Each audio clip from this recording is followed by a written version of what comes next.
Hello friends, स्वागत है आपका आपके अपने यूट्यूब चैनल ज्ञान प्लस पर। उत्तर प्रदेश अधीनस्थ सेवा चयन आयोग परीक्षा एजेंसी पे अब सरकार ने आयोग को परमिशन दे दी है कि वो परीक्षा एजेंसी खुद चयन कर सकती हैं। इसका मतलब अब परीक्षाओं में देरी नहीं होगी। आयोग खुद परीक्षा एजेंसी का चयन करके जल्द ही आप सभी के लिए परीक्षा तिथियों की घोषणा करेगा। 50% कर्मचारी ही अब आयोग के आएंगे।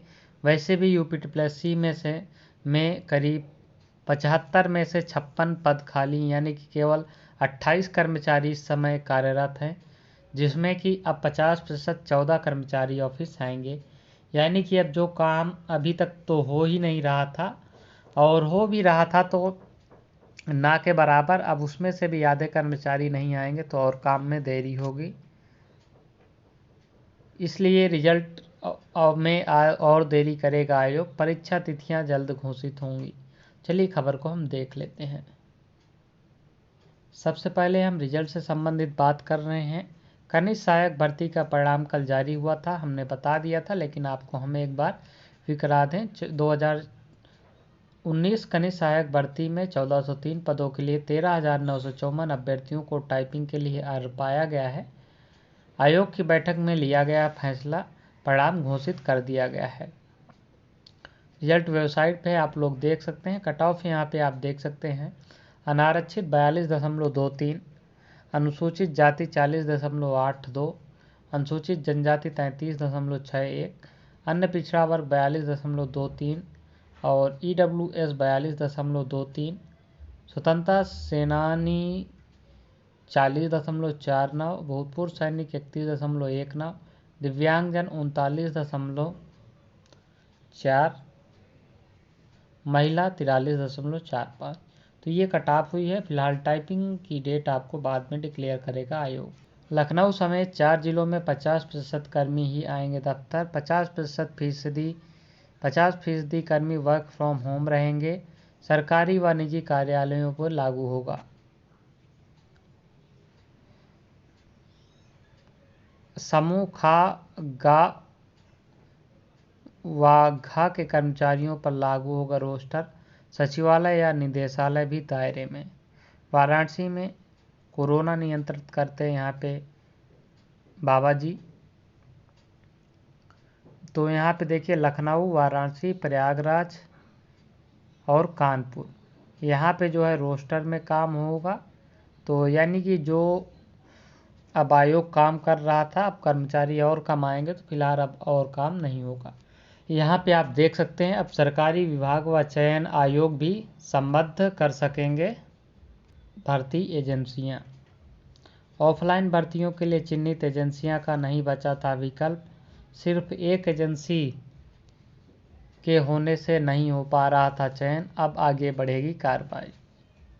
प्रदेश में सरकारी विभागों में चयन आयोगों व सरकारी संस्थाओं को भर्ती एजेंसियों को भी सूचीबद्ध करने की अनुमति दे दी गई है। इससे रुकी हुई नई भर्तियों के लिए परीक्षा एजेंसियों का विकल्प मिल गया है। विभिन्न विभागों की सरकारी नौकरी हो तो ऑनलाइन या ऑफलाइन सीधी भर्ती परीक्षाओं के लिए सेवा प्रदाता संस्थाओं को सूचीबद्ध करने की व्यवस्था है, जिसमें शासन, अभी तक क्या होता था कि शासन कुछ एजेंसियों का चयन करके लिस्ट दे देता था, उसी में आयोगों को एक चुन के परीक्षा करानी होती थी। हम सरल भाषा में आपको बता दे रहे हैं, इतनी बड़ी राम कथा आपको पढ़ने की और अपना समय बर्बाद करने की जरूरत नहीं है। तो ये होता था कि सरकार जो है एजेंसियों का चयन करके 6-7 एजेंसियां, अभी तक 7 एजेंसियां जो है आयोग थी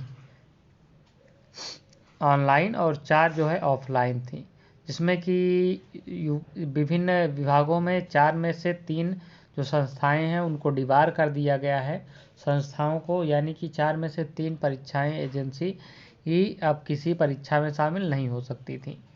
तो अब क्या हुआ कि अब एक ही एजेंसी बची है, तो उसमें जो है जो कंपटीशन होता है 2 कंपनियों के बीच में, जिससे कि आयोग को तथा सरकार को कम पैसे में परीक्षाएं जो करा पाती थी, उसके चांस खत्म हो गए थे।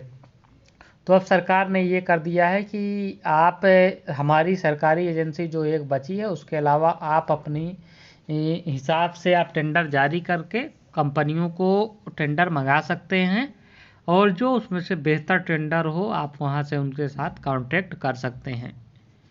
तो जिससे क्या होगा कि अब जो है खुली प्रतियोगिता यानी कि खुली जो नीलामी होगी, इससे क्या होगा कि आयोग को भी थोड़ा सा सुकून मिलेगा, क्योंकि काफ़ी एजेंसियां रहेंगी तो सभी के ऊपर दीवार होने का दबाव रहेगा, तो वो धांधली नहीं कराएंगे।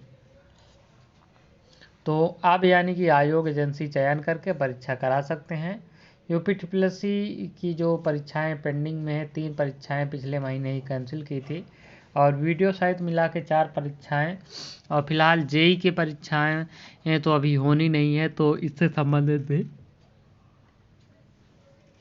कुछ चीज़ें हैं जिनकी परीक्षाएं होनी हैं। तो इसके लिए आयोग को और फिलहाल नई भर्तियां की भी परीक्षाएं करानी पड़ेंगी, तो इसलिए लिए अब आयोग स्वतंत्र हो गया है।